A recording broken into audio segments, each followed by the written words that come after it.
आप सभी दुनिया बदलने वाली युग परिवर्तक आत्माओं का आज की इस विशेष पाठशाला में बहुत बहुत स्वागत है। आप सभी टाइम निकाल के अपने को तैयार करने के लिए यहाँ पहुँचे हो। ये ज्ञान मार्ग अब तक जितने भी रास्ते हमने देखे थे उन सब से एकदम न्यारा है। इससे पहले हमने भक्ति के शास्त्र, गुरु गोसाई, ये सब हमने सुना, उनका समझने की कोशिश की, लेकिन ये हमें पता नहीं था कि भगवान कभी इस धरती पे हमारे बीच में आता होगा।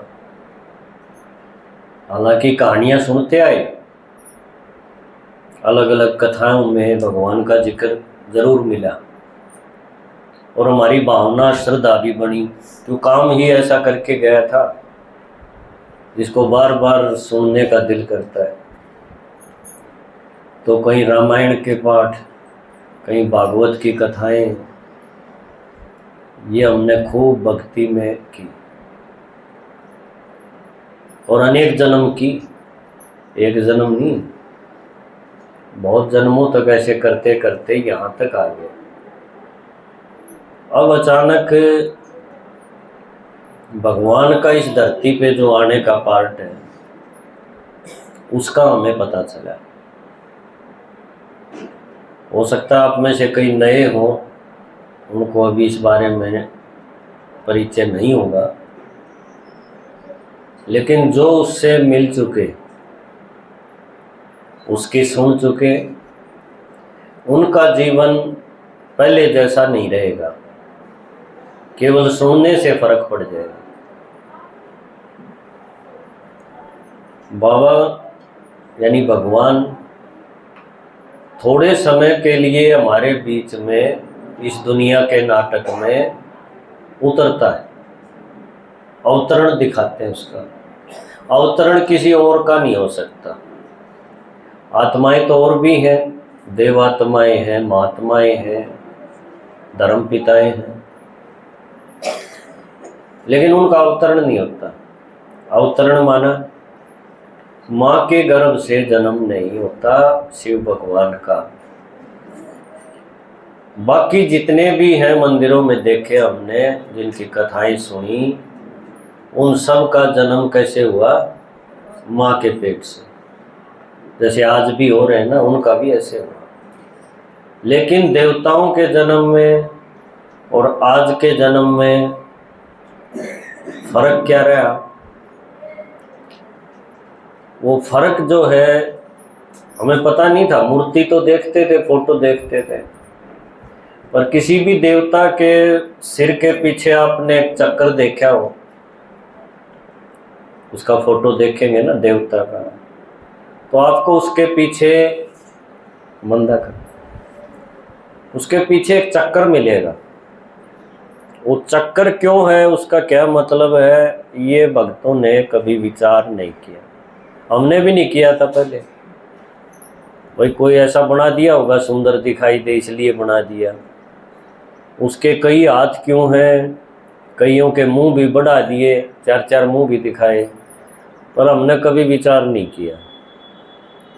विचार कब शुरू होते हैं? जब परमात्मा आकर के ये ज्ञान देता है, तब हमारे को स्मृति आती है कि हाँ, भक्ति में चित्रों के पीछे, उनके सिर के पीछे एक चक्र दिखाया तो था, और उसका मतलब क्या रहा?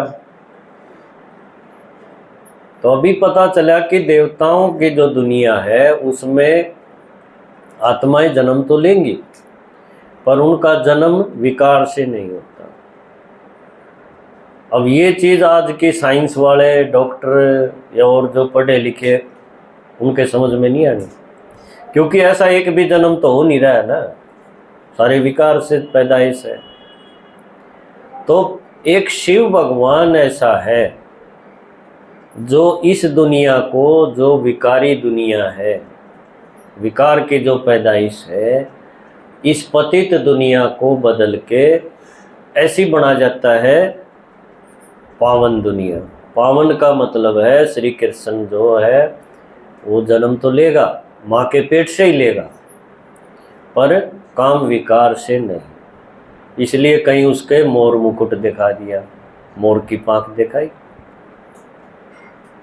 और अभी नवरात्रे गए हैं, उसमें आपने देखा होगा छोटी छोटी कन्याओं को भोजन कराते हैं, आज भी कराया होगा और कल भी, है ना, पकड़ के लाए ना छोटी छोटी, वो भी इशारा करती है पवित्रता की ओर।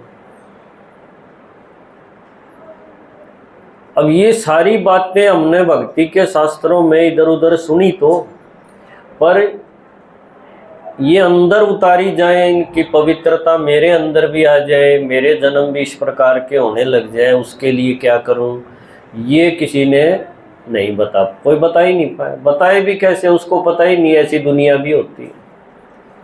तो ऐसी दुनिया इसी धरती पे जिस पे आज हम बैठे हैं ना, इसी धरती पे ऐसी दुनिया थी, है ना, जिसको कहते हैं धरती पे स्वर्ग। अब कोई मर जाए तो स्वर्ग का नाम तो आता है, भाई स्वर्ग सिधार गया, पर वो बात कहने की बात रहेगी, असली न किसी को पता है वो स्वर्ग है कहाँ, और उसमें जाना हो तो क्या करना चाहिए ये नहीं पता। कोई अच्छी उम्र, बड़ी उम्र में शरीर छोड़े तो उसका कुछ कर देते हैं, खर्चा काज कर दिया,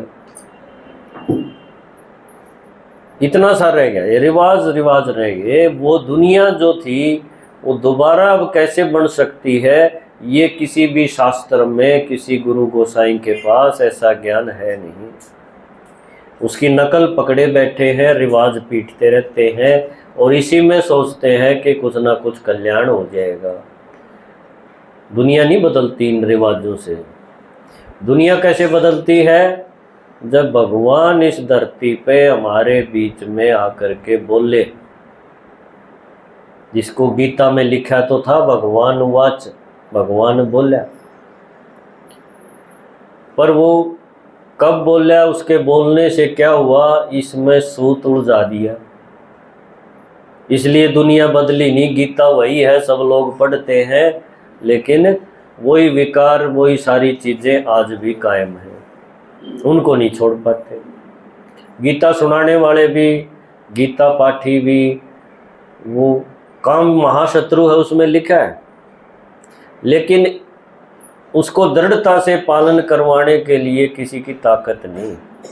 तो उनके सवाल ये होता है फिर दुनिया कैसे चलेगी, क्यों उस दुनिया का पता नहीं जो पवित्र दुनिया थी। तो शिव भगवान एक ऐसे हैं जो है तो आत्मा बिंदी, आत्मा बिंदी तो हम भी हैं, पर हमारा पार्ट इस दुनिया में कैसा है, शरीर लेते रहना, छोड़ते रहना, फिर लिया फिर छोड़ दिया, है ना। एक एक मशीन मिलेगी, वो ज़्यादा पुरानी हो जाएगी, कंडेम हो जाएगी, छोड़ने का टाइम आ जाएगा। पर आत्मा निकल गई, उसका संस्कार कर दिया शरीर का, आत्मा अगली जगह पहुंच गई, फिर एक छोटी मशीन मिल गई। ये पार्ट है हम सब का। हम सब का मतलब देवताओं का भी, महात्माओं का भी, गुरुओं का भी, जिसके भी शरीर है उन सब का यही पार्ट है। और इस नाटक में वो जन्म बदलते बदलते आज यहाँ बैठे, वो भगवान एक भी नहीं हो सकता। जो माँ के पेट से आया, जिसका शरीर है, आत्माओं है, उन सब को भगवान नहीं कह सकते। उनको हमने भगवान के नाम पे जो कथाएं सुन रखी है ना उनकी, उनको भगवान बता रखा है। जैसे राम को, कृष्ण को, इनको भगवान बता रखा है। ये भगवान है नहीं, पक्की बात है ये, क्योंकि इनके माँ बाप हैं, इनका शरीर है, माँ के पेट से आए हैं। तो माँ के पेट से आएगा तो वो सब का माँ बाप कैसे हो जाएगा, सोचने वाली बात है। और भगवान के लिए हम खुद ही क्या गाते थे, तू माता पिता है, सबका है। आप भी गाओगे माता पिता, आपका बापू भी बैठ के उसको माता पिता बोलेगा, आपकी पत्नी है या पति है वो भी माता पिता बोलेगा, तो सबका माता पिता हुआ ना। अब जिसका शरीर है वो सबका माता पिता कैसे हो जाएगा, बहुत सीधी सी बात है। तभी परमात्मा ने बताया कि मैं एक ऐसा हूँ जिसकी यादगार मंदिरों में क्या दिखाया है, शिवलिंग, पिंडी है ना। पिंडी के ऊपर भी आपने देखा हो बिंदी लगा रखी, और किसी टाइम पे क्या लगा होता था वहाँ, हीरा, पता है आपको, हीरा लगा होता था। और वो मंदिर भी पहले कहाँ बने थे, राजाओं के महल में, ऐसे बाहर गांव में नहीं बने थे। शुरुआत हुई थी राजा विक्रमादित्य ने बनाया था सोमनाथ का मंदिर, और वहाँ हीरा लगा होता है। फिर धीरे धीरे आप सोचो हीरा कौन छोड़ेगा, फिर उसकी जगह क्या हो गया, पिंडी के ऊपर बिंदी, बिंदी लगा। अब भगत जो भोले के भगत हैं वो जाके जल चढ़ाते हैं, और जो आसपास जो दूसरी मूर्तियां हैं उन पे भी चढ़ा देते हैं एक रिवाजी तौर पे। पर असली कहाँ है जिसकी ये मूर्ति है बीच में, ये तो मूर्ति है ना पिंडी, तो ये असली थोड़ी है। ये तो ऐसी बात है जैसे किसी का फोटो लग रहा हो, और जिसका फोटो है वो तो और कहीं है। लेकिन एक की भी बुद्धि चली नहीं, बस जो रिवाज है, जो जिसने बता रखा है वो कर दिया, चाहे परिक्रमा की, चाहे उस पर जल चढ़ाया, कुछ और प्रसाद चढ़ाया, और अपने कुछ मन्नत मांगी थी वो हम याद दिला के भगवान को आ गए। कई बार पूरी होगी, कई बार नहीं भी हुई, एक आस लेके चलते रहे। दुनिया बदलने वाला कोई विचार इससे बढ़ता नहीं। दुनिया बदलने के लिए भगवान को इस धरती पे आना पड़ता है। दुनिया हमने बदली तो है, पर अच्छी की बुरी बनाई है, ये तो हमने बदली। आज भी लगे हुए लोग, धीरे धीरे पाप बढ़ता जा रहा है कि नहीं। शरीर का भी हम सत्यानाश करते हैं, रिलेशंस का भी करते हैं, और जितने रीति रिवाज हैं उनके अंदर फंस के प्रकृति का भी हम सत्यानाश करते हैं, खूब करते हैं। ये कितने नशे पते, ये गंदगी, ये सारी क्या है, ये अपने आप थोड़ी है, ये हम सब कर रहे हैं अपनी इच्छाओं के गुलाम होके। तो हमने बदला तो है, पर ऊपर से नीचे लेके आए हैं, ये किया। भगवान आके कहता है अब इसको फुल स्टॉप लगा, अब नीचे नहीं उतरना, अब कैसा है, ऊपर है ना, ऊपर चढ़ना।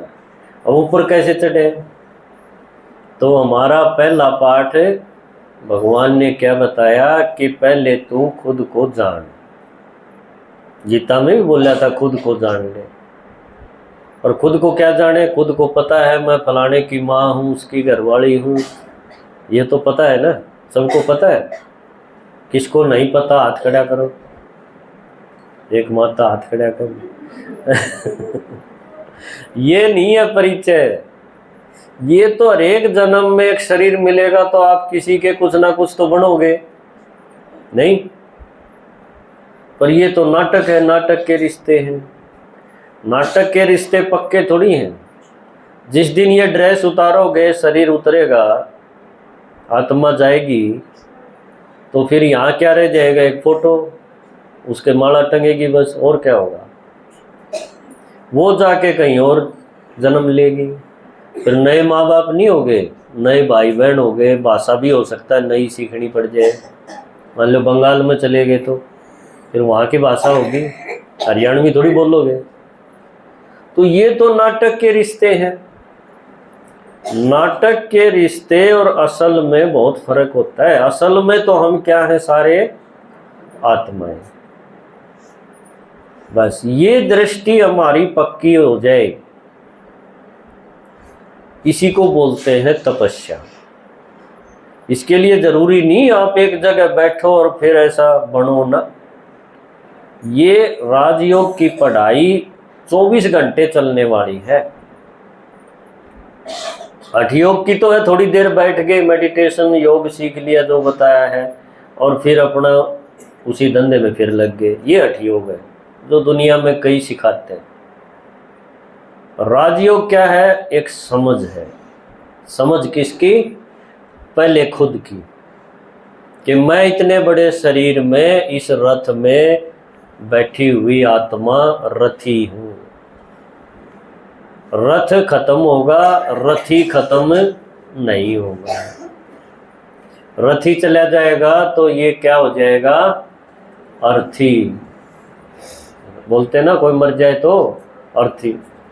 रथी गया, रथ बच गया। तो बिना रथी का जो रथ है उसको क्या कहेंगे? अर्थी। और मेरे जन्म और भी होने हैं, ये है भगवान ने हमें बताया, हमें नहीं पता था। मानते तो थे कि आत्मा अमर है, मरती नहीं है, और हमें ये सिखा दिया था कि वो पशु योनियों में भी जाएगी। 184 ऐसे बहुत से गुरुओं ने सिखा रखा था कि उनको पता नहीं था कि 84 लाख योनियों में घूम घाम के फिर एक बार मनुष्य का जन्म मिलेगा। ये हमें सिखा रखा था। हमने बुद्धि दौड़ाई नहीं, पैर चलाए, हाथ चलाए, खूब तीर्थ करे, परिक्रमा करी, पहाड़ के बाहर के घूमे, पीपल के बाहर कभी घूमे। जो जिसने बताया हमने वो हाथ पैर वाले काम खूब करे, बुद्धि नहीं दौड़ी। बुद्धि एकदम वहीं खड़ी रही जाम होके। अब राजयोग है केवल बुद्धि चलाने का, इसमें हाथ पैर का कोई काम नहीं। बाबा कहता है ना, कोई बीमार भी हो, कैसा भी हो, बस सुन ले, लेट के सुन ले। चाहे था ना 5-4 दिन पहले मुरली में कि लेट के भी सुन ले तो भी इसका भला हो जाएगा। तो ये है सुनने का पहला तरीका हमारा। क्या है? सीखने से पहले क्या करना पड़े? सुनना पड़े। अपनी मर्जी से नहीं आएगा ज्ञान। कोई सोचे ज्ञान हो जाएगा तो ऐसे होगा ना, ज्ञान अपने आप नहीं होगा। ये पहले भगवान ने हमारे बारे में जो बताया है, इस नाटक के बारे में जो बताया है, वो उसकी जुबानी हमें सुनना पड़ेगा। सुनते सुनते फिर आपकी बुद्धि ऐसी बातों को पकड़ना शुरू कर देगी जिनका बहुत अच्छा फायदा है, जिसमें कल्याण है, जिसमें नुकसान है ही नहीं। ये धीरे धीरे होगा, एक दिन में नहीं होना। तो सबसे पहला पाठ हमारा बाबा ने क्या बताया कि बच्चे तू शरीर से अलग है, न्यारा हो जा। तो हम पूरा दिन इस चीज का अभ्यास करें जिसको बोलते हैं सिमरण करना। भक्ति में सिमरण बोलते हैं कि मैं आत्मा हूँ इन खिड़कियों से देखने वाली। ये अभ्यास हमारा पक्का होता चला जाएगा। जैसे जैसे ये पक्का होगा तो आप जो बुद्धि से बंधे हुए हो, सब बुद्धि से बंधे हुए हैं, क्योंकि हमने जो नाटक के रिश्ते हैं उनको पक्का मान लिया और मुक्त नहीं हो पा रहे। अचानक ही शरीर छूट जाए तो भले ही आपका पीछा छूट जाए उनसे, लेकिन जिंदगी ऐसा हम कर नहीं पा रहे। क्यों? बुद्धि में वो ज्ञान की ताकत भरी नहीं है। तो बाबा ने आके पहला ही पाठ पक्का कराया कि तू पहले अपने शरीर से न्यारा हो, और फिर जो तेरे घर के हैं, परिवार के हैं, जिनको तू अपना समझता है ना, उन पर नजर डाल दे एक बार कि वो भी असल में क्या है? पोता है, बेटा है? नहीं, पोता बेटा तो बाद में है समाज के हिसाब से, पहले क्या है? वो आत्मा। तो इस नाटक में 700-800 करोड़ आत्माएं इस धरती पे फैल रही हैं, और वो इस तरह से घूम रही हैं कुछ दिन आपके पास आ गई, कुछ दिन और कहीं चली गई, फिर और आ गई, फिर चली गई। आना जाना आना जाना, ये चढ़ना उतरना इस रेल में चलता रहेगा, हमेशा चला है, चलता रहेगा। इनके साथ उतरना नहीं, अपना जोड़ा अलग है, अपना स्टेशन अलग है। बस ऐसा हमारा अंदर से पक्का हो जाए, फिर आपको लगेगा कि ज़िंदगी जीने का असली मज़ा अब आया है। फिर आपका माथा भारी नहीं होगा, चाहे आपके साथ आपके परिवार में कुछ भी हो रहा हो, क्योंकि हिसाब किताब बहुत होते हैं आपस में। लेकिन ये एक विचार जब आपके मन में पक्का हो जाएगा ना, जैसे मैं आत्मा, ये भी आत्मा, इसका अपना खाता, मेरा अपना खाता, ये दृष्टि जब हमारी पक्की हो जाएगी तो हमारे बंधन कटेंगे, रुक ही नहीं सकते। सच्चाई का पता चल जाए ना, तो आप ये समझ लो झूठ की ताकत नहीं है। लाइट जैसे जला दी तो अंधेरे की ताकत है क्या? है? देखो सूर्य सुबह निकलता है ना, और रात को कितना अंधेरा होता है, लेकिन अब देखो एकदम क्लियर है। तो ये भी ज्ञान सूर्य भगवान एक बार जब प्रकट होता है तो हम आत्माओं को ये ज्ञान की तीसरी आंख ऐसी गजब की देता है कि जिसके मिलते ही चमक आ जाती है। मणि मिल गई समझो, सांप के अंदर मणि दिखाई, आपको पता है ना, ऐसी बहुत कहानियां हैं। और योगी ही उसको सांप को पकड़ने के लिए घूमते हैं, ऐसे मणि वाला सांप, उसकी बड़ी वैल्यू है मणि वाले सांप की। अब मणि वाले सांप कौन है? ये सारे, आप सारे, क्योंकि इस आखिरी जन्म में, कलयुग के आखिर में हम आत्माएं कैसी हो गई हैं अंदर से? विकारी, विषय विकारों में गोते लगाने वाली। तो इसकी तुलना करी गई सांप से, काले नाग से। लेकिन भगवान ने वो गले लगाए, दिखाया ना शंकर के गले में सांप। और नाग पंचमी में नागों की पूजा भी होती है, पता है आपको? दूध पिलाते हैं नाग को। अब शिव जी का और सांप का क्या कनेक्शन?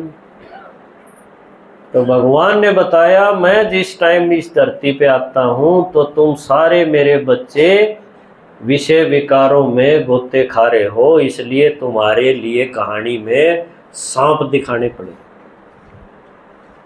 लेकिन मेरे से मिलके, मेरे चिपट के मेरे बन गए तो तुम्हारे अंदर मणि आ जाती है, चमक आ जाती है।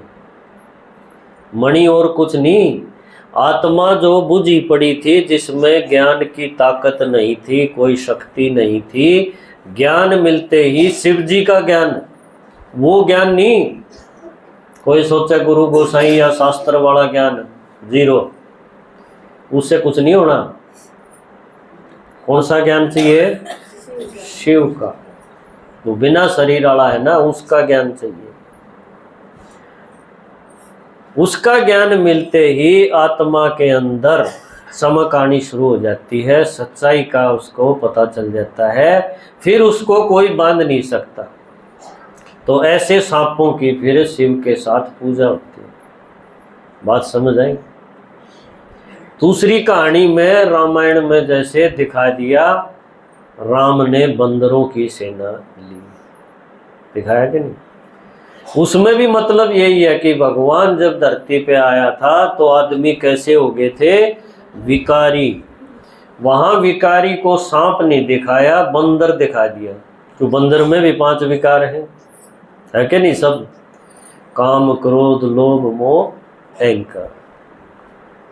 तो भगवान जब आया तो दुनिया की ये हालत थी कि यहाँ आदमी थे ही नहीं, सारे बंदर थे और जंगल राज था। तो भगवान ने आके उन बंदरों को अपना बनाया, जिसकी निशानी क्या दिखा दी मंदिर में? हनुमान। उसको गले लगाया, अपना बनाया, और हनुमान ने अपना सब कुछ राम के काम में यानी भगवान के काम में झोंक दिया। तो देखो राम की और हनुमान की साथ में पूजा दिखाई कि नहीं, एक दूसरे का काम नहीं चलता ऐसा भजन भी बना रखे। तो ये जितनी भी कहानियां हैं ये सारी हैं भगवान के इस धरती पर आके जो उसने कर्म किया और करवाया, जो दुनिया बदली। तो ये काम छोटा नहीं है, पहाड़ जैसा है, पहाड़ उठाने जैसा काम है ये भगवान कहता है तुम सिर्फ ये आंगली लगा दो और देखो इस दुनिया को बदल देंगे। अब इस उंगली लगाने में कोई कितनी लगाता है, कोई कितनी, कई तो पूरे चढ़ गए भगवान के काम पर, अपनी दीदी चढ़ गई, दादाजी है ना, और कितनी बहनें हैं, वो पूरी की पूरी समर्पण होगी।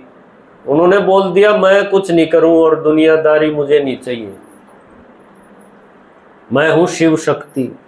उसने ये पक्का मान लिया कि मैं शिव शक्ति माना शिव जी की पार्वती, वो है शिव शक्ति, कि मैं तो शिव की होके शिव के काम में, शिव का परिवार बढ़ाने में, इस काम में लगूंगी। ये दुनियादारी की जो अब तक रस्म रिवाज थी ये मेरे को सूट नहीं कर रही, मैं नहीं करूंगी। ये बहुत बड़ा चैलेंज है ये दुनिया में कि एक कन्या और ये डिसीजन ले ले कि मुझे शादी ब्याह नहीं करना, मैं अकेली शिव की बन के रहूंगी। जिसकी बन के रहेगी वो दिखता नहीं है ना, कहानी में भी देखा है ना, शिव जी दिखता नहीं, चिंता होगी प्रजापिता को कि भाई ये तो इसका तो दिखता भी नहीं, कैसे ब्याह करूं।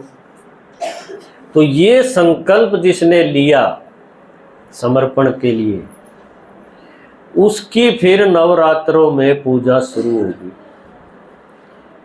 उसने अपना सब कुछ स्वाहा कर दिया।